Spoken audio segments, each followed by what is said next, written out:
والصلاة والسلام على من لا نبي بعده أما بعد فقد قال الله تعالى في القرآن الكريم بعد أعوذ بالله من الشيطان الرجيم بسم الله الرحمن الرحيم ألف لام ميم ذلك الكتاب لا ريب فيه هدى للمتقين صدق الله العظيم وقال النبي صلى الله عليه وسلم خيركم من تعلم القرآن وعلمه சதக ரசூலுல்லாஹி ஸல்லல்லாஹு அலைஹி வஸல்லம்.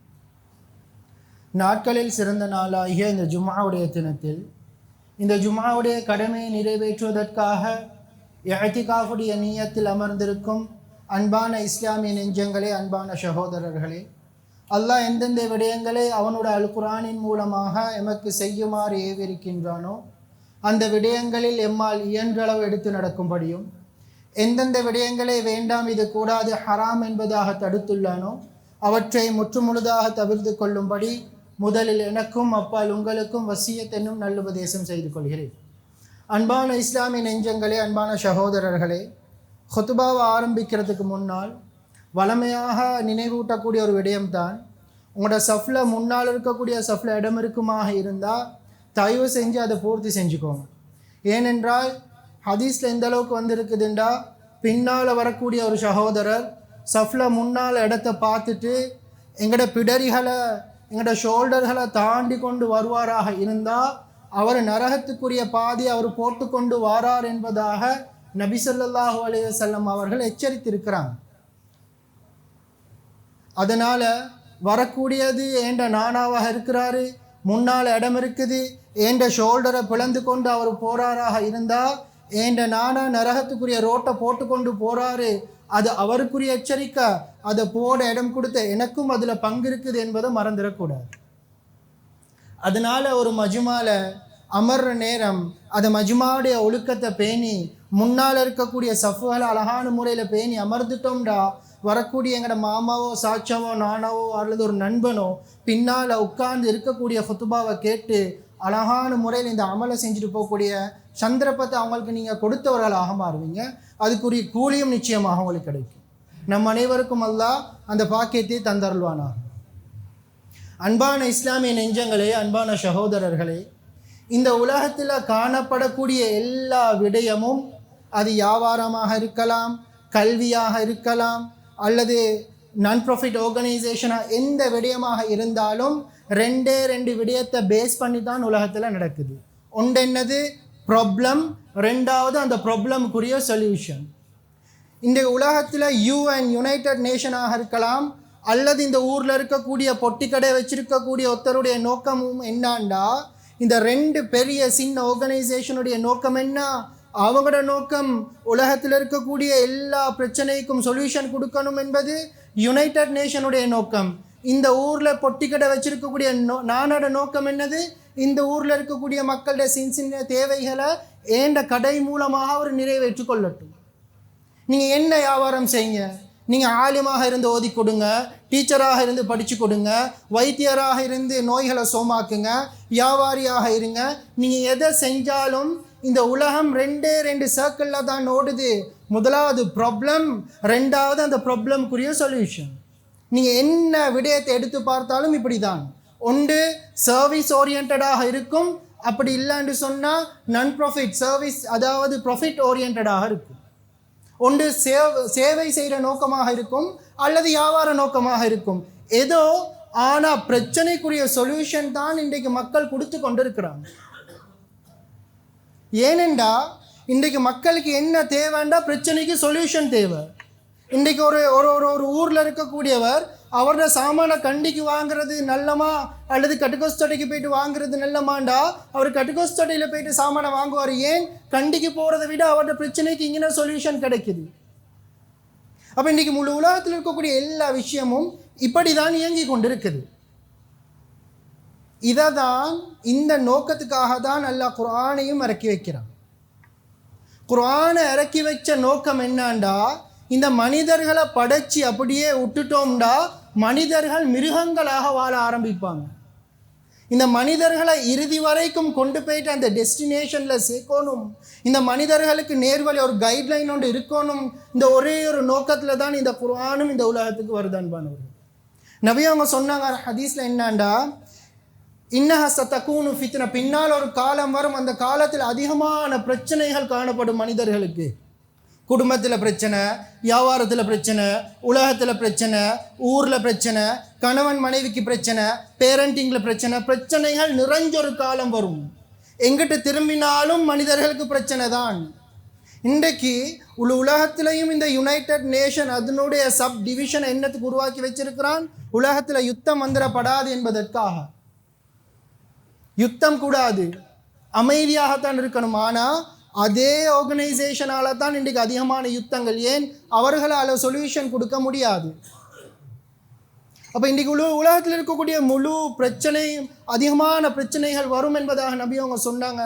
இப்போ அலி ரலியல்லாஹு தஆலா அவங்க கேட்டாங்க, யார சொல்லலாம், மல் மஹ்ரஜ், இந்த பிரச்சனைக்குரிய சொல்யூஷன் என்ன? எப்படி இந்த பிரச்சனையிலேருந்து வெளியே வாரது? எப்படி நான் நிம்மதியான வாழ்க்கை வாழ்றதுன்றோனே நபி ஸல்லல்லாஹு அலைஹி வஸல்லம் அவங்க சொன்ன வார்த்தை என்னாண்டா, கிதாபுல்லாஹ், அல்லாஹ்வுடைய வேதம் மாத்திரம்தான் உங்களோட முழு வாழ்க்கைக்கும் சொல்யூஷன். இந்த குர்ஆன் தான்.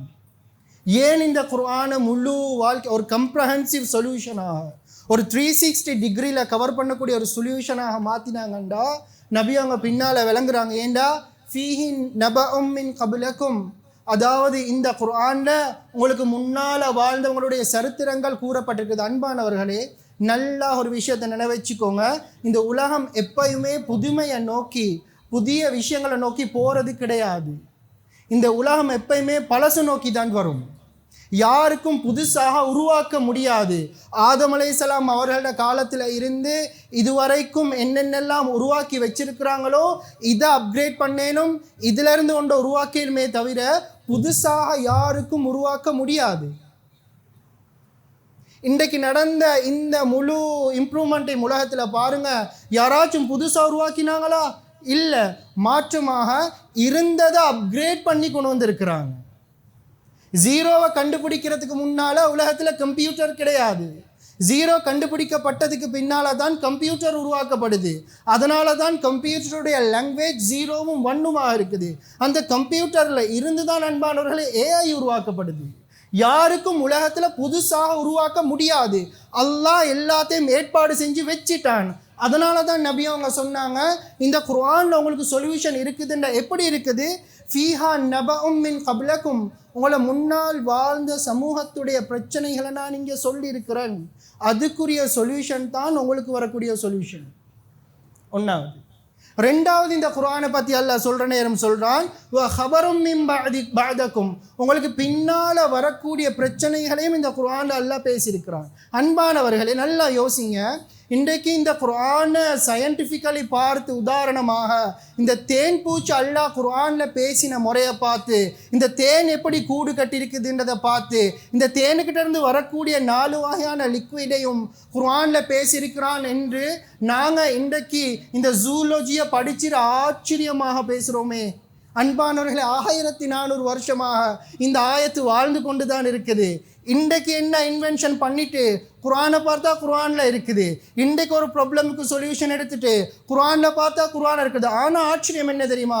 இன்னொரு 300 வருஷத்துக்கு முன்னால் போயிட்டு பாருங்கள், அந்த மக்களும் இந்த ஆயத்தை ஆச்சரியமாக பார்த்தாங்க. சஹாபாக்களுடைய காலத்தில் போயிட்டு பாருங்கள், அந்த மக்களும் இந்த ஆயத்தை ஆச்சரியமாக பார்த்தாங்க. இன்னொரு 300 வருஷம் கழித்து பாருங்கள் அன்பானவர்களே, வரக்கூடிய மக்களும் இந்த குர்ஆனை ஆச்சரியமாக பார்ப்பாங்க. குர்ஆனில் எங்கேயுமே ப்ரெடிக்ஷன் கிடையாது. குர்ஆன் எங்கேயும் கெஸ் பண்ணி சொன்னது கிடையாது. இது நடந்தால் இது நடக்கும் என்று குர்ஆனில் இல்லை. இது நடக்கும், அதனுடைய கான்சிக்வன்சஸ் இது நடக்கும், அதுக்குரிய சொல்யூஷன் இதுதான் என்பதாக அல்லாஹ் ஃபியூச்சரை கிரியேட் பண்ணி குர்ஆனில் வச்சுட்டான். வ ஹபரும் மின் பஅதிக்கும், அதுக்கு பின்னால் அல்லாஹ் சொல்ல வ ஹுக்மும் மின் பைனிக்கும். அது மட்டும் இல்லை, பாஸ்ட் அதாவது ஃபியூச்சர் இல்லை, ப்ரெசென்ட்டில் என்ன ப்ராப்ளமோ அதுக்கும் சொல்யூஷன் குர்ஆனில் தான். அதுக்கும் சொல்யூஷன் குர்ஆனில் தான். நபியாவும் இதை சொல்லிக்கொண்டு மேலே சொல்லிக்கொண்டு போகிறாங்க. அன்பானவர்களே, ஒரு நீண்ட ஹதீஸ். இந்த நீண்ட ஹதீஸில் நபியாவங்க சொல்லக்கூடியது என்னன்னு சொன்னால், இந்த குர்ஆனை வச்சு மன் கால பிஹி சதக், இந்த குர்ஆனை வச்சு யார் யாரெல்லாம் மக்களை கூப்பிடுறாங்களோ அவர்கள் உண்மையை சொல்லிட்டாங்க. குர்ஆனில் யாருக்கும் பொய் சொல்ல முடியாது. இதுக்கு ஒரு அழகான சம்பவம் தான். ஒரு தடவை அபூ ஹுரைரா ரலியல்லாஹு தஆலா அன்ஹு அவர்களை நபி ஸல்லல்லாஹு அலைஹி வஸல்லம் அவர்கள் இந்த மக்களுடைய சதக்காவுடைய பொருட்களை பாதுகாக்கிறதுக்கு நியமிக்கிறாங்க, அப்பாயிண்ட் பண்ணுறாங்க. அவங்களோட வேலை என்ன?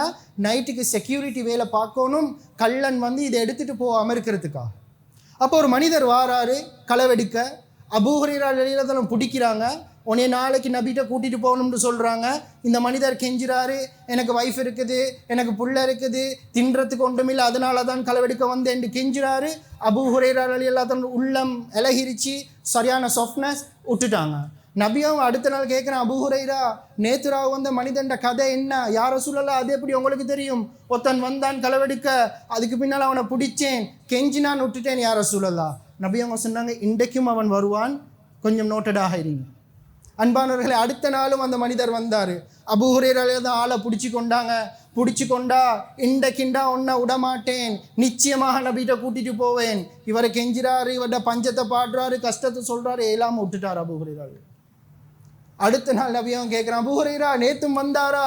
என்ன விஷயம்? யா ரசூலுல்லாஹ் வந்தார், அவர் கெஞ்சிக்கு நான் விட்டுட்டேன் யா ரசூலுல்லாஹ். நபி அவங்க சொன்னாங்க, இன்றைக்கும் வருவார் அபூ ஹுரைரா, கொஞ்சம் கவனமாகிடுங்க. அதே மாதிரி இன்றைக்கு அடுத்த நாளும் வந்தார். அபூ ஹுரைரா ரலியல்லாஹு தஆலா அன்ஹு முடிவெடுத்தாங்க, இந்த மனிதனை நபிகிட்ட கொண்டு போகாமல் விடுறதில்லை, கட்டி வைக்கிறது தூண்ல என்பதாக. இந்த மனிதர் எவ்வளோ கெஞ்சி பார்த்தாரு. அபூ ஹுரைரா ரலியல்லாஹு தஆலா அன்ஹு உடல கடைசியில் சொன்னார், நான் உங்களுக்கு குர்ஆனில் வந்து ஒரு விஷயத்தை படித்து தானேன், அந்த விஷயத்தை நீங்கள் ஓதுவீங்களாக இருந்தால் நாளையிலேருந்து நான் வரமாட்டேன். என்னது அந்த விஷயம்? அப்போ அந்த மனிதர் சொல்கிறாரு, நீங்கள் ஆயத்துல் குர்சியை ஓதுங்க, அது ஓதுனீங்கன்னா நாளையிலேருந்து எனக்கு களவெடுக்க வரையலாது. இப்போ இவர் இல்ம் குர்ஆனில் வந்து ஒரு ஆயத்தை படித்த சந்தோஷத்தில் அவர் விட்டுட்டார். அபூ ஹுரைரா ரலியல்லாஹு தஆலா அடுத்த நாள் நபி அவங்களை கண்டு, அபூ ஹுரைரா நேற்று வந்தாங்கரா? ஓ வந்தார் யா ரசூலுல்லாஹ். என்ன நடந்துச்சு? விட்டுட்டேன் யா ரசூலுல்லாஹ். ஏன் விட்டீங்க? இல்லை அவர் ஒரு ஆயத்து படித்து தந்தார், அது ஓதினா, அது ஒரு இன்சூரன்ஸ் மாதிரி, அது ஓதினா எனக்கு ஒன்றும் நடக்காது, அவர் களவெடுக்க வர மாட்டேன்னு சொன்னார்ன்னு சொன்னால் நபி அவங்க சொன்னாங்க, சதக்கல் கெதூப், உலகத்திலே ஆக பெரிய பொய்க்காரன் அவன் தான், ஆனால் அவன் சொன்ன விஷயம் உண்மை. அதுதான் 3 நாள் அவங்கள்ட்ட வந்தது ஷெய்தான் தான் படித்து கொடுத்துட்டு போகிறான். நீ ஆயத்து குர்சி ஓதுனீங்கன்னு சொன்னால் நாளையிலேருந்து உங்கள்கிட்ட நான் வரமாட்டேன். அன்பானவர்களே, குர்ஆனை யார் பேசினாலும் உண்மையைத்தான் பேசியலுமே தவிர குர்ஆனில் போய் பேச முடியாது. இந்த குர்ஆனுக்கிட்ட ஒரு அழகான தன்மை இருக்குது அன்பானவர்கள். இந்த குர்ஆனுக்கிட்ட ஒரு அழகான தன்மை இருக்குது. மிச்சம் ஒரு ஒரு ஒரு ஒரு அட்ராக்டிவான ஒரு விஷயம் என்னண்டா, இந்த குர்ஆன் எதோட சேருதோ அது அழகாகும். இந்த குர்ஆனை யார் சேர்த்துக்கொள்கிறாரோ அவர் அழகாகுவார். உதாரணமாக, கோடான கோடி மலக்குமார் இருக்கிற நேரம் ஹஸ்ரத் ஜிப்ரீல் அலைஹிஸ்ஸலாம் அவர்களை தான் அல்லாஹ் தேர்ந்தெடுத்தான் வஹ்யை கொண்டு வரதுக்காக. அதனால தான் மலக்குமார்களுக்குரிய தலைவர் அவர். அதனால தான் குர்ஆன்ல அவருடைய பேர் அல் அமீன், மிச்சம் ட்ரஸ்ட்வர்த்தியான ஒரு ஆள். கோடான கோடி மலக்கு இருக்கிற நேரம் இந்த குர்ஆன் எந்த மலக்கோடு சேருதோ அந்த மலக்கு எல்லாத்தையும் விட தலைவராகிறார். கோடான கோடி மக்கள் இருக்கிற நேரம் 1,00,000 சொச்சம் நபிமார்கள். இந்த 1,00,000 சொச்சம் நபிமார்களில் 313 ரசூல்மார்கள். இந்த 313 ரசூல்மார்களில் 4 உலுல் அஸ்ம், கஷ்டம் கொடுக்கப்பட்டு அந்தஸ்தால் உயர்த்தப்பட்டவர்கள் 4. இந்த 4 பேத்திலையும் அன்பானவர்களே, எந்த நபியோடு இந்த குர்ஆன் சேருதோ அந்த நபிக்குத்தான் நபிமார்களுடைய, மனித குலத்துடைய, ஜின் குலத்துடைய, விண்ணுலக மண்ணுலக தலைவர் பட்டம் கிடைக்குது. இந்த குர்ஆன் சேர்ந்த ஒரே ஒரு காரணம் தான், நபி அவர்களுக்கு வேறு எந்த சிறப்பும் கிடையாது, குர்ஆன் சேர்ந்தது தவிர. நபி அவர்கள் உள்ளத்தில் குர்ஆன் சேர்ந்துருச்சு, எல்லாத்தையும் விட பெரிய மனிதராக மாறிட்டார். ரைட், இது அப்படியா? இல்லை அன்பானவர்களே, ஒரு வருஷத்துக்கு 364 இரவுகள் காணப்படுது. ஆனால் குர்ஆன் இறங்கி அந்த லைலத்துல் கதிர் இரவு தான் இரவுகளிலே சிறந்த இரவு, 1000 மாதங்களை விட சிறந்த இரவு. அன்பானவர்களே, 12 மாதங்கள் இருக்குது. எந்த மாதத்தில் குர்ஆன் அல்லாஹ் இறக்கி வச்சானோ அந்த ரமதான் தான் சிறந்த மாதமாக காணப்படுது. இந்த உலகத்தில் எத்தனை லட்சம் ஸ்கொயர் ஃபீட்டில் பூமிகள் இருக்குது. எந்த பூமியில இந்த மக்கால குர்ஆன் இறங்கிச்சோ அந்த மக்கா தான் இன்றைக்கு உலகத்தில் சிறந்த பூமியாக காணப்படுது. இறுதியாக அன்பானவர்கள் நபி அவர்கள் சொன்னார்கள், ஹைருக்கும் மன் தஅல்லமல் குர்ஆன வ அல்லமஹு. இவ்வளோ விஷயம் இருக்கிற நேரம் உங்களில் சிறந்தவர் யார் தெரியுமா? யார் குர்ஆனை படித்து அதை பிறருக்கு படித்து கொடுக்குறாங்களோ அவங்கள் தான் மனிதர்களில் சிறந்த மனிதர். இந்த குர்ஆன் எதோட சேர்ந்தாலும் அந்த விஷயம் வாசடிக்கும் அன்பானவர்கள். இங்க கேள்வி என்னண்டா, என்னோட குர்ஆன் சேர்ந்திருக்குதா அல்லது குர்ஆனை விட்டு ஓடின ஒரு துர்ப்பாக்கியம் பிடிச்ச ஒரு நாத்தம் அடிக்கக்கூடிய மனிதனாக நான் வாழ்ந்து கொண்டிருக்கிறேன்? அன்பானவர்களே, இந்த குர்ஆனுக்கு அல்லாஹ் பல பேர்களை சொல்றான். குர்ஆன்லே ஒன்று சொல்றான் நூர், இந்த குர்ஆன் வெளிச்சம். என்னுடைய ஆசான் அடிக்கடி இதை அவருடைய விடயத்தில் சொல்லுவார், என்னண்டா குர்ஆனுக்கு ஏன் நல்லா வெளிச்சம் லைட் என்பதாக பேர் சொன்னார். ஏனென்றா உதாரணத்துக்கு அவர் ஒரு உதாரணம் சொல்லுவார். நீங்கள் நல்லா யோசிங்க, ஒரு மலை அடிவாரத்தில் ஒரு வாகனம் போகுது, இங்கிட்டு பள்ளம் 300 அடி பள்ளம், இங்கிட்டு பெரிய மலை இருக்குது, நல்ல கம்ஃபர்டபுளான புல்லட் ப்ரூஃபான அந்த மாதிரி ஒரு இதுக்காகவே ஆஃப் ரோடுக்கு மேனுஃபேக்சர் பண்ணப்பட்ட ஒரு வாகனம். இதில் போனால் யாருக்கும் எதுவும் நடக்காது. ஆனால் இரவில் போகிற நேரம் அந்த வாகனத்தில் லைட் இல்லைன்னு மாத்திரம் வச்சுக்கோங்க, எங்களுக்கு கேரண்டி பண்ணேலுமா இந்த வாகனம் அந்த டெஸ்டினேஷனை போயிட்டு சேரும் என்பதாக? முடியாது. இந்த வாகனம் 1000 பாதுகாப்போடு இருக்கட்டும், அதாவது டெக்னாலஜிக்கல் வெப்பன்ஸ் பூட்டப்பட்டதாக இருக்கட்டும், இருட்டில் போறண்டா வெளிச்சம் இல்லை அந்த வாகனத்தில், ஹெட்லைட் வேலை செய்தில்லைன்னு இந்த வாகனம் டெஸ்டினேஷனுக்கு போகாது. எந்த இதுக்கு புத்தி தேவையில்லை, சின்ன பிள்ளையும் சொல்லும். அதே நேரம் அன்பானவர்களே, ஒரு மனிதர் இருக்கிறாரு, அவர்கிட்ட எதுவுமே இல்லை, நடந்து தான் மலையை தாண்டி போறாரு, ஆனால் ஒரே ஒரு டோர்ச் வெளிச்சம் இருக்குது. இந்த டோர்ச் வெளிச்சம் உள்ள மனிதரை பார்த்து கேட்டால் நீங்கள் டெஸ்டினேஷனுக்கு போவீங்கன்னா நிச்சயமாக போவார். ஏன்? அவர்கிட்ட ஆயுதங்கள் ஒன்றும் தேவையில்லை, போகிறதுக்கு வெளிச்சம் இருக்குது. அன்பானவர்களே, இதே தான் எந்த மனிதனுக்கிட்ட இந்த குர்ஆன் இல்லையோ, இன்றைக்கு நாங்கள் பணம், பட்டம், பதவி, ஆட்சி, அதிகாரம் எல்லாமே வச்சிருக்கிறோம். அதாவது ஆஃப் ரோட் வியக்கல் மாதிரி குர்ஆன் உள்ளத்தில் இல்லைண்டா ரோட்டில் இருட்டில் போகிற அந்த அந்த அந்த அந்த வாகனத்தில் போகிற மனிதர் மாதிரி எங்களுக்கு டெஸ்டினேஷனுக்கு போகலாது. ஒரு மனிதன்ட்ட ஒன்றுமே இல்லை, மக்களோட பார்வையில் அவர் பெரிய ஆள் இல்லை, அவருக்கு வசதி இல்லை, அண்டண்டைக்கு தான் சம்பாதிக்கிறாரா, குர்ஆன் இருக்குது, குர்ஆனை ஓதுறாரு, குர்ஆன் வாழ்க்கை வாழ்றாருன்னா நிச்சயமாக அல்லாஹ் மீது சத்தியமிட்டு சொல்கிறேன், நிச்சயமாக அந்த மனிதரை எந்த டெஸ்டினேஷனில் குர்ஆன் சேர்க்குமோ கொண்டு வந்து சேர்க்கும். அன்பானவர்கள், ஹசனுல் பஸ்ரி ரஹ்மத்துல்லாஹி அலைஹி அவங்க சொல்லுவாங்க, ஸ்பெயின் நாட்டில் நடந்தது உங்களோட மஹல்லால் நடக்கப்படாதுண்டா. அன்றைக்கு சொன்னது ஸ்பெயின் நாட்டில் நடந்தது ஒரு மஹல்லால் ஒரு நாட்டில் நடக்கப்படாதுண்டா, அந்த மக்களையும் அந்த வாலிபர்களையும் அந்த சிறுவர்களையும் குர்ஆனோட கொண்டு வந்து சேர்த்துரு. அந்த மக்களுக்கு எல்லாமே காணப்பட்டது. அன்பானவர்களே, அறிவில்லையா, ஆட்சி இல்லையா, வெப்பன் இல்லையா, அதிகாரம் இல்லையா, எல்லா வகையான டெக்னாலஜியும் காணப்பட்டது. உலகத்திலே ஹைலி கல்ச்சரல் சொசைட்டியாக வாழ்ந்தவர்களை அல்லாஹ் வெறுமனே 800 வருஷம் வாழ்ந்த அந்த சாம்ராஜ்யத்தை அல்லாஹ் பெரட்டினான். எப்படின்னா, இன்றைக்கு ஸ்பெயினுக்கு போனீங்கன்னு சொன்னால் எல்லாத்துக்கும் அடிக்கடி கேட்குற விஷயம், 0% முஸ்லீம் கூட ஸ்பெயின் மக்களிலிருந்து பெற்றுக்கொள்ள இயலாது. ஆனால் ஒரு நாள் 100க்கு 100 மதினாவை விட இஸ்லாத்தை எடுத்து நடக்கக்கூடிய இடமாக காணப்பட்டது.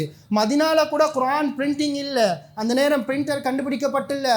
ஆனால் முழு உலகத்துக்கும் குர்ஆனை ஸ்பெயினுடைய பெண்கள் கையால் எழுதி அதனுடைய ஃபோட்டோ காப்பி அனுப்புவாங்க. ஸ்பெயின்லேருந்து வர பிரிண்டரை தான் முழு உலக முஸ்லீம்களும் பார்த்து ஓதுவாங்க. அப்படி ஆழ்ந்த இடம், அப்படி கலாச்சாரம் இடத்துல எப்போ அந்த மக்கள்கிட்ட இந்த குர்ஆனை கலட்டிட்டாங்களோ அந்த அல்லாஹ் பெரட்ட ஆரம்பித்த நண்பன் இன்று வரைக்கும் அதை யாராலும் ஈடு கொடுக்க முடியாமல் இருக்கு. அன்பான குர்ஆன் தான் ஒரு மனிதனுடைய வாழ்க்கையுடைய அஸ்திவாரம். குர்ஆன் தான் அனைத்தும். இந்த குர்ஆன் அவ்வளவு அழகான. அன்பானவர்களே, இன்றைக்கு ஒரு நல்ல ஒரு ஃபுட்பால் பிளேயர் அவன் போட்டுட்டு விளையாடின ஒரு பூட்டை எடுத்து ஆக்ஷனில் போட்டு $1 மில்லியன் விற்கிறாங்க. அவன் கழுவியும் இருக்க மாட்டான், அவன் போட்டுட்டு அப்படியே கொடுத்ததை அவனோட சிக்னேச்சருக்காக அன்பானவர்களே இன்றைக்கி $கணக்கு கொடுத்து வாங்கி அவனோட வீட்டில் பெருமைக்குரிய விஷயமாக இன்றைக்கி மக்கள் வைக்கிறாங்க.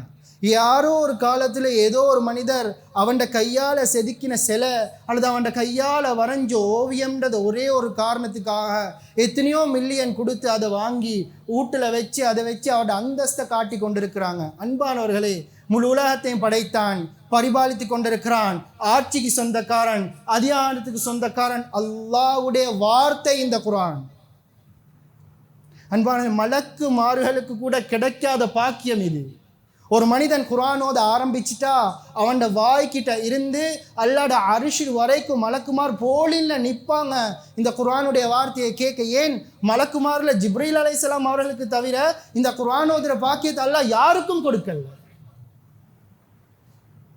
அது ஒரே ஒரு மலக்குக்கு தான் கிடைச்சிச்சு. அன்பான ஹஸரத் உஸ்மான் ரலியல்லாஹு தஆலா அவர் பேசினாலே சதக்கா தான் கண்முன்னுக்கு வரும். ஆனால் ஹஸரத் உஸ்மான் வஃபாத்தாகிற நேரம், இன்றைக்கு நாங்கள் எல்லாம் இந்த குர்ஆன் ஓதுறோம். இன்றைக்கி குர்ஆனை திறந்தா இந்த ஹஃப்ஸ் கிராத் படி குர்ஆன் ஓதுறோம். இந்த முழு உலக மக்கள் 2 பில்லியன் முஸ்லிம்கள் குர்ஆன் ஓதினா இந்த முழு குர்ஆனும் அன்பானவர்களே 5 சஹாபாக்களோட தான் சம்மந்தப்படும். கொஞ்சம் யோசிங்க, ஒரு மனிதர் தொழுகையில் ஒரு ஹருஃப் அலிஃப் லா மீம்ல அலிஃப் சொன்னால் அவருக்கு 100 நன்மை. எத்தனை பில்லியன் நன்மை இந்த குர்ஆன் ஓதுறது. முழு நன்மையும் 5 சஹாபாக்களுக்கு தான் பிரியுது. ஒன்று அப்துல்லா இப்னு மஸ்ஊத், 2வது உஸ்மான் இப்னு அஃபான், 3வது அலி ரலியல்லாஹு தஆலா அன், 4வது ஸைத் இப்னு சாபித். இன்னொரு சஹாபியோட பேர். இந்த 5 பேர்கிட்ட போயிட்டு தான் நபி கிட்ட போயிட்டு ஜிப்ரீல் அலைஹிஸ்ஸலாம், ஜிப்ரீல் அலைஹிஸ்ஸலாமோட போயிட்டு அல்லாஹ்வோட இந்த சனத் போயிட்டு சேருது. இன்றைக்கு உலகத்தில் ஓதக்கூடிய எல்லா குர்ஆனுடைய நன்மையும் இந்த 5 சஹாபாக்கள் போது. எவ்வளவு ஒரு சதக்கா ஜாரியான்னு யோசிச்சு பார்த்துருக்கீங்களா? அன்பானவர்களே, குர்ஆன் யார் ஒரு மனிதர் குர்ஆனை சேர்க்கிறாரோ குர்ஆன் அவர் கீழே போட்டதாக சரித்திரம் கிடையாது. அப்துல்லா இப்னு மஸ்ஊத் ஒரு ஆட்டிடையன். எந்த அளவுக்கு லோ காஸ்ட் ஃபேமிலின்ற அவருக்கு யாராச்சும் அடித்தா ஏன் அடிச்சேன்னு கேட்குறதுக்கும் யாரும் வரமாட்டாங்க. ஏண்டா அவர் கேட்போர் பார்ப்போர் அற்ற ஒரு நாதி. இன்றைக்கி ரோட்டில் ஒரு மனுஷன் போகிறாரு, அந்த மக்கா வாசல்கிட்ட ஒரு பழக்கம் இருந்துச்சு. என்னண்டா இவங்களுக்கு நல்லா போரிங் ஆகிடுச்சுன்னா அந்த அப்துல்லா இப்னு மஸ்ஊத் அடிப்பாங்க. அடித்து அவரை புலி பண்ணி அதில் இன்ட்ரெஸ்ட் எடுத்துகிட்டு போவாங்க. ஆனால் யாருமே அப்துல்லா இப்னு மஸ்ஊதுக்கு வரமாட்டாங்க கேட்குறதுக்கு. ஏன்? அவ்வளவு ஒதுக்கப்பட்ட ஒரு லோ காஸ்டான ஒரு சஹாபி, ஜாதியில் தாழ்ந்தவர். ஒரு தடவை நபி அவர்கள் போகிறாங்க, அதாவது அபூபக்கர் ரலியல்லாஹு தஆலா அன்ஹு அவங்களோட. அப்துல்லா இப்னு மஸ்ஊத் ஆடு மேய்ச்சி கொண்டு இருக்கிறாங்க. கேட்குறாங்க, அப்துல்லா இப்னு மஸ்ஊத் எனக்கு பால் கொஞ்சம் தாங்க. சொன்னாங்க, பால் தார ஆடு எதுவும் இல்லையே. ஒரு பெண் ஆடு எடுக்கிறாங்க, அதில் பால் மடியில் நபி அவங்க கையை வச்சு பிஸ்மில்லான்னு சொல்கிறாங்க. பால் மடியில் பால் சுரக்க ஆரம்பிக்குது. ஆனால் அந்த ஆடு குட்டி போட்டும் இல்லை. அப்துல்லா இப்னு மஸ்ஊத் ரலியல்லாஹு தஆலா அன்ஹு அவங்களுக்கு இதை பார்த்துட்டு ஆச்சரியம். நீ என்ன சொன்னீங்க, எனக்கும் இதை படித்து தாங்களேன்னு சொன்னால் நபி அவர்கள் அப்துல்லா இப்னு மஸ்ஊதுட நெஞ்சில் கையை வச்சு சொல்கிறாங்க, அந்த குலாமுன் முஅல்லம், நீ நல்லா படித்து கொள்ளக்கூடிய ஒரு புள்ளன்னு சொல்லிட்டு அவரை கூட்டிகிட்டு போயிட்டு குர்ஆனை படித்து கொடுக்குறாங்க. அன்பானவர்களே, அப்துல்லா இப்னு மஸ்ஊத் குர்ஆனை படித்த சந்தோஷத்தில் மக்கால முழு மக்கா முஸ்லீம்களும் குர்ஆனை இஸ்லாத்தை மறைச்சி கொண்டிருக்கிற நேரம் கஅபத்துல்லால முதலாவது குர்ஆனை சத்தம் போட்டு ஓதின சஹாபி அவர் தான். இதை கேட்ட உடனே முழு குறைஷி காஃபிர்களும் அவருக்கு அடிக்க அவரோட கொலபோன் உடையுது. அன்பானவர்களே, இன்றைக்கு ஹரம் ஷரீஃபை போகிற நேரம் எல்லாமே லைவ்ல குர்ஆன் பெண்ணுக்கு பேக்ரவுண்டில் போகும். இதை கேட்குற முழு நன்மையும் அப்துல்லா இப்னு மஸ்ஊதுக்கும் போகும். குர்ஆனை ஃபஸ்ட்டாக ஜஹ்ரன், அதாவது பகிரங்கமாக ஓதின ஒரு சஹாபி அவர். இந்த அப்துல்லா இப்னு மஸ்ஊத் ரலியல்லாஹு தஆலா அன்ஹு அவங்களுக்கு நன்மை தாண்டாமல் நபிக்கும் நன்மை போகாது. அந்த ஆட்டுடேனாக இருந்தவர் ஏன் கண்ணியப்படுத்தப்பட்டார்? எதால் கண்ணியப்படுத்தப்பட்டார்? வேறொன்றும் இல்லை அன்பானவர், அல்லாஹ்வுடைய பேச்சை உள்ளத்தோடு சேர்த்துக்கிட்டார். இன்றைக்கு மனிதர்கள் நினைக்கிறாங்க உலகத்தை ஆட்சி செய்கிறதுக்கு புஜபலமும் புத்தி பலமும் போதும், ஃபிசிக்கல் ஸ்ட்ரென்த்தும் எங்களுக்கு நாலேஜும் இருந்தால் போதும். அன்பானவர்களே, நல்ல ஒரு விஷயத்தை நான் உட்பட அனைவரும் விளங்கணும். இன்றைக்கு உலகத்தில் உங்களுக்கு சொல்யூஷன் உங்களோட மைக்ரோ ஃபேமிலி ஸ்ட்ரக்சரில் இருந்து இந்த யூனிவர்சல் ஸ்ட்ரக்சர் வரைக்கும் உங்களுக்கு சொல்யூஷன் வேணும். முழு ப்ராப்ளமுக்கும் காரணம் என்னன்னா ஈமான் இல்லாதது தான் காரணம். ஈமான் இல்லையா மனிதர்கள் வீக்கான மனிதர்களை இந்த சமூகம் உருவாக்கும். ஈமான் தான் அடிப்படை அன்பானவர்கள். அதனால சமூகத்தை அனைவருக்கும் குர்ஆன் என்ற தலைப்புக்கு கீழே இந்த மஹல்லா ஒன்றுபடணும். அதாவது சின்னவர்கள் 4 வயதா 3 வயதா அங்கே இருந்து 60+ 70+ அங்கே வரைக்கும் இந்த பள்ளியிலேருந்து அல்லாட அரிசி நோக்கி குர்ஆன் எந்த நாளும் போகணும். உங்களோட டைம் டேபிள் அடிப்படை, உங்களோட நேரம் அடிப்படையில், உங்களோட பிஸி ஸ்கெட்யூலுக்கு அடிப்படையில் இமாமார்களோட சேர்ந்து அன்பானவர்களே குர்ஆனை நீங்கள் செய்யணும். குர்ஆனுக்கு செய்ய வேண்டிய கடமைகள் 5. முதலாவது குர்ஆனை ஓதணும். அல்லாஹ் குர்ஆனில் கட்டளையாக சொல்கிறான், அல்லாஹ் கமாண்ட் பண்ணுறான் குர்ஆனை நீங்கள் ஓதுங்க என்பதாக. 2வது குர்ஆனை தருத்தீலாக ஓதணும். தருத்தீல் என்னடா அன்பானவர்களே, இன்றைக்கு நான் இந்த இந்த இந்த ஹுதுபாவை ஆங்கிலத்திலேயோ அல்லது சிங்களத்திலேயோ அல்லது ஃப்ரெஞ்சுலேயோ பேச ஆரம்பித்து நான் பேசுகிற நேரம் என்ன ப்ரொனன்சியேஷனில் அல்லது என் எக்ஸன்ட்டில் சின்ன ஒரு மாற்றம் வரும்டா, இதில் இருக்கக்கூடியவர்கள் ஹுதுபா என்ன நல்லா இருந்தாலும் இந்த இடத்துல அவர் இந்த வார்த்தையை கொஞ்சம் பிழையாக உச்சரிச்சிட்டாரே என்று கொஞ்சம் தரைக்குறைவாக பார்ப்பாங்க. அது மனிதனுடைய இயற்கை, அதை நான் கிரிட்டிசைஸ் பண்ணல அன்பானவர்களே. மனிதர்களுடன் பேசும் பொழுது ஒரு மொழியை சரியாக படிக்கணும் என்பதற்காக கிளாஸ் போயிட்டு ப்ரொனன்சியேஷன் செஞ்சு மவுத் எக்ஸசைஸ் செஞ்சு இமிட்டேட் பண்ணி ஷெடோவிங் பண்ணி என்னை இங்கிலீஷை சரியாக்குறனே, இந்த அல்லாஹ்ட குர்ஆனை ஓதுறதுக்கு அல்லாஹ் ஓதின மாதிரியே நான் குர்ஆனை ஓதுறதுக்கு எந்த அளவுக்கு நான் முயற்சி செஞ்சுருக்கிறேன். அன்பானவர்களே, அல்ஹம்துலில்லாஹி ரப்பில் ஆலமீன்டா இதைத்தானே அல்லாவும் சொல்லியிருக்கிறான். அல்லாஹ் சொன்னது தானே ஹஸரத் ஜிப்ரீல் சொன்னாங்க, அவங்க சொன்னது தானே முஹம்மது ஸல்லல்லாஹு அலைஹி வஸல்லம் சொன்னாங்க, அதைத்தானே நானும் சொல்லி கொண்டிருக்கிறேன். அல்லாஹ்ட வார்த்தை தானே இந்த வாயிலிருந்து வருது, அதற்கு நான் என்ன முயற்சி எடுத்திருக்கிறேன். முதலாவது ஓத பழகணும், திக்கி திக்கி சரி ஓதணும். 2வது தர்த்தீலாக ஓதணும். 3வது அன்பானவர்களே குர்ஆன் ஓதினா அதை செவிமடுக்கணும். ஒரு தடவை நபி அவங்க அம்மார் ரலியல்லாஹு தஆலா நினைக்கிறேன் கூப்பிட்டு, அம்மார் உங்களை அல்லாஹ் குர்ஆன் ஓத சொல்கிறான், உங்களோட வாய்ஸில் அல்லாஹ் குர்ஆனை கேட்குறத ஆசைப்படுறான். கேட்டாங்க, யார சொல்லல அல்லாஹ் ஏண்ட பேரை சொன்னானா? யோசிச்சு பாருங்க, கோடான கோடி படைப்புகள் இருக்கிற நேரம் அல்லாஹ் அந்த சஹாபிட பேரை மென்ஷன் பண்ணியிருக்கிறான்டா, அவர்கிட்ட என்ன குர்ஆன் அழகா ஓதுற வாய்ஸ் இருந்துச்சு. அல்லாஹ் அவர்கிட்ட வாய்ஸில் குர்ஆனை கேட்கறதுக்கு ஆசைப்படுறான். அவர் அழுதுட்டு அந்த குர்ஆனை ஓதுறார். அன்பானவர்களே, நான் குர்ஆனை அதிகமாக ஓதினா எனக்கு கிடைக்கிற மிகப்பெரிய பாக்கியம் என்ன தெரியுமா? என் வாய்ஸ் அல்லாஹ் கிட்ட ரெக்கக்னைஸ் ஆகும். நான் குர்ஆன் ஓத ஓத அரிசில் என் சத்தம் சுத்த சுத்த தெரியும். அல்லாஹ்ன்ற ஒரு கஷ்டத்துக்கு கையேந்தக்குள்ளே மலக்குமாருக்கு தெரியும் இது யாரோட வாய்ஸ். ஏன் என் வாய்ஸ் குர்ஆனின் மூலமாக அல்லாஹ் ரெக்கக்னைஸ் பண்ணிட்டான். குர்ஆனே ஓதாமல் துவாவே கேட்காம இருந்த வாக்கில் துவா கேட்குறவங்களோட துவா ஒரு மனிதர் கையேந்தினோன்னா மலக்குமார் கேட்பாங்க, இது என்ன ஒரு வித்தியாசமான மனிதர், யார் இவர், இதுக்கு முதல் கேட்டில்லையே. ஆனால் அதிகமாக குர்ஆன் ஓதுற மனிதர் அவர் அல்லாஹ்ன்ற வார்த்தை சொல்லக்குள்ளே மலக்குமார் சொல்லுவாங்க, யா அல்லாஹ் இன்னாருடைய மகன் இன்னார் கையேந்திட்டார், அவருடைய தேவையை நிறைவேற்றது உண்ட பொறுப்பு. அல்லாஹ் கிட்ட ரெக்கக்னைஸ் கிடைக்குது, எனக்கு அல்லாஹ்ட ரெக்கக்னிஷன் கிடைக்குது. அன்பானவர்களை, அடுத்தது குர்ஆனுக்கு செய்ய வேண்டிய கடமை என்னண்டா, குர்ஆனை சிந்திக்கிறது. வெறுமனே ஓதுறது மாத்திரம் இல்லை, குர்ஆனை சிந்திக்கணும். கடைசியாக குர்ஆனுக்கு செய்ய வேண்டிய கடமை என்னண்டா, குர்ஆனை மக்களுக்கு மத்தியில் பரப்புறது. அதனால் உறுதியாக வாலிபர்கள், சிறுவர்கள், பணக்காரர்கள், ஏழைகள், படித்தவர்கள், உலமாக்கள் அனைவரும் இந்த மஹல்லால சேரணும். அனைவருக்கும் குர்ஆனின் ஒரு திட்டத்தை உருவாக்கணும். எல்லாருமே இந்த குர்ஆனுக்காக ஈடுபடணும். இந்த பள்ளி எந்த நேரமுமே குர்ஆனை திலாவத் செய்கிறதுல, குர்ஆனை படிக்கிறதுல, குர்ஆனை திருத்துறதுல ஈடுபட்டு 10 வருஷத்துக்கு பின்னால் இந்த மஹல்லா எப்படி இருக்கணும்ன்ற ஒரு திட்டத்தை நீங்கள் உருவாக்கணும்டா, இங்கே தஜ்வீதோட ஓத தெரியாத மக்கள் யாரும் இல்லைன்ற ஒரு நிலைமையை நீங்கள் உருவாக்கணும். இது செய்வீங்களாக இருந்தால், இந்த குர்ஆனை நீங்கள் பாடுபடுவீங்களாக இருந்தால், குடும்ப வாழ்க்கை, வியாபாரம், பஜார், தனிப்பட்ட வாழ்க்கை, எல்லா படிப்பு உட்பட அனைத்துலேயும் பரக்கத் செய்து இது அல்லாஹ்வுடைய பொறுப்பு. அப்படியான கூட்டத்தை, அப்படியான பாக்கியத்தை நம் அனைவருக்கும் அல்லாஹ் தந்தருள்வானாக. யா அல்லாஹ் பாவங்கள் அனைத்தையும் மன்னிச்சிரு யா அல்லாஹ். குர்ஆனுக்காக வாழக்கூடிய மக்களாக மாத்திரு யா அல்லாஹ். யால இறுதி வரைக்கும் யால உன்னோட கலிமாவோட மௌத்தாகணும் யா அல்லாஹ். யால ஹஸரத் உஸ்மான் குர்ஆன் ஓதின வண்ணம் மௌத்தாகினாங்க யா அல்லாஹ். யால அது போல சந்தர்ப்பத்தை தந்திரு யா அல்லாஹ். யால ஒவ்வொரு வார்த்தையும் ஓண்ட வார்த்தைகள் யா அல்லாஹ்.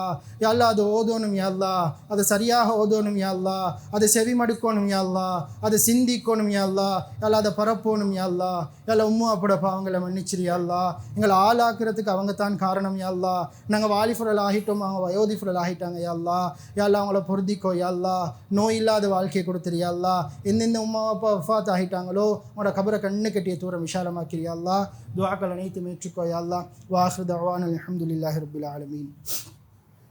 அல்ஹம்துலில்லாஹ் நஹ்மதுஹு வ நஸ்தஈனுஹு வ நஸ்தக்ஃபிருஹு வ நு'மினு பிஹி வ நதவக்கலு அலைஹி வ நஅஊது பில்லாஹி மின் ஷுரூரி அன்ஃபுஸினா வ மின் ஸய்யிஆத்தி அஅமாலினா மன் யஹ்திஹில்லாஹு ஃபலா முضில்ல லஹு வ மன் யுض்லில்ஹு ஃபலா ஹாதிய லஹு வ நஷ்ஹது அன் லா இலாஹா இல்லல்லாஹு வஹ்தஹு லா ஷரீக லஹு வ நஷ்ஹது அன்ன முஹம்மதன் அப்துஹு வ ரசூலுஹு வ அலா ஆலிஹி வ அஸ்ஹாபிஹி அஜ்மஈன் அம்மா பஅத்.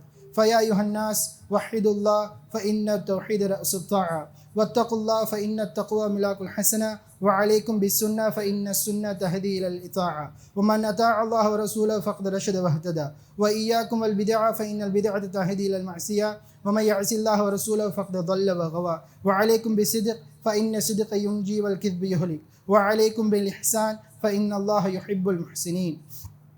قال الله تبارك وتعالى في القرآن الكريم بعد أعوذ بالله من الشيطان الرجيم بسم الله الرحمن الرحيم ألف لام ميم ذلك الكتاب لا ريب فيه هدى للمتقين.